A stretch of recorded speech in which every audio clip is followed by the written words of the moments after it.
Hello friends, I am Chevee. Welcome to my shed. How are you today? How's life in your world? How's things where you are? I hope everything is good and great and wonderful. It's pretty good here for one reason, and I realize this might be a little bit polarizing. If it is, and you are offended by what I'm about to say, then I'm sorry, but things are a little bit different here in West Virginia, and that is that I have a friend's coming over to play games tonight.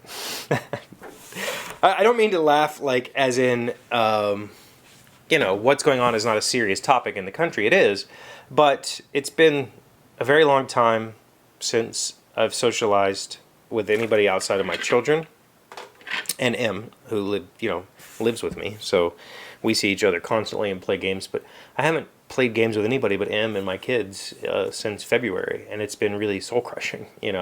I have a friend who would come over at least a few times a month and play games, and we have not been able to. I invited him over a few weeks ago, and he said he wasn't quite comfortable with that yet, and I said I understand.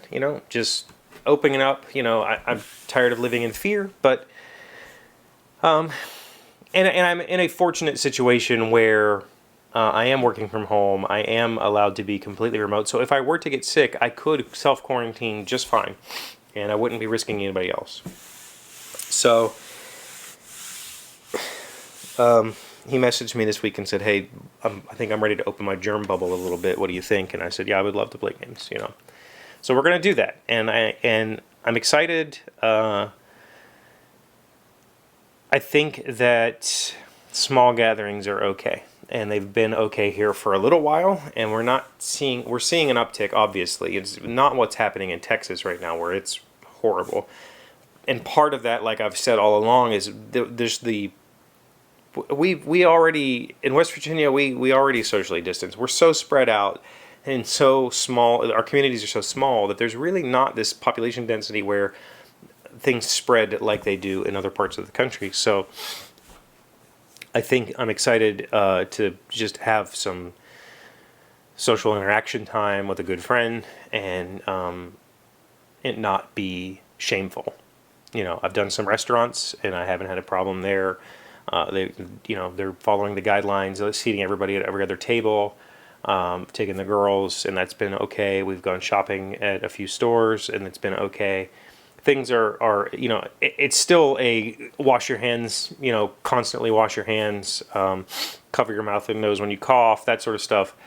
Most people here, I should say, are wearing masks. I see probably most people in public are wearing masks. And it's going to be that way for quite a while, but living in fear is no way to live. If that offends you, if you're ashamed of me, feel free to let me know. But you're not going to. I don't think my opinion is going to be swayed. I'm not saying that we should all just go back to life as normal. That's definitely not the case. That would be reckless and very hurtful. But when a small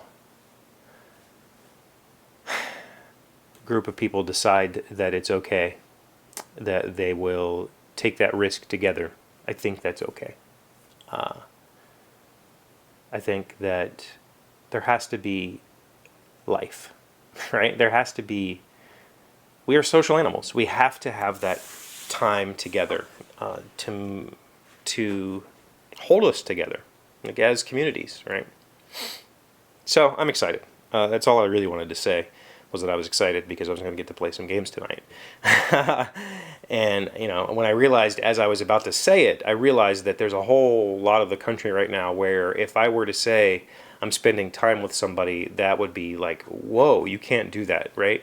I realized that there's still a lot of places where mandatory lockdown is in place and do not socialize is in place.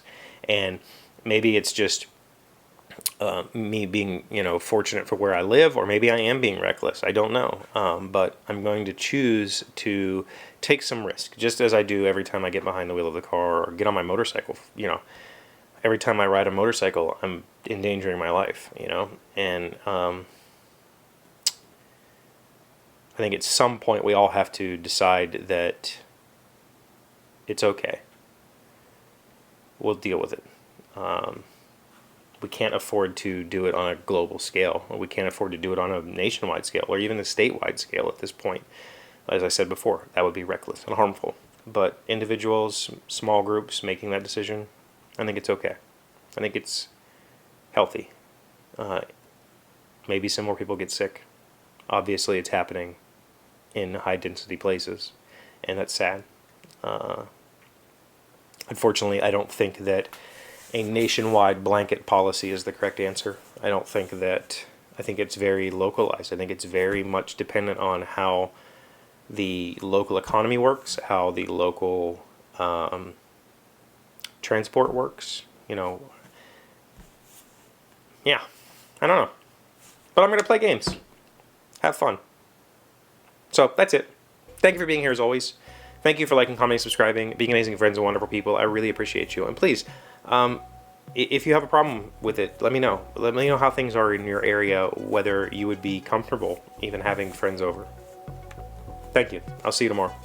Today's word you should know to sound smart is bespoke. It is an adjective meaning clothes, shoes, and other goods custom made for a particular client. Taylor's big secret is that though he wears bespoke clothing, he's only leasing his new Lexus. Bespoke. B-E-S-P-O-K-E.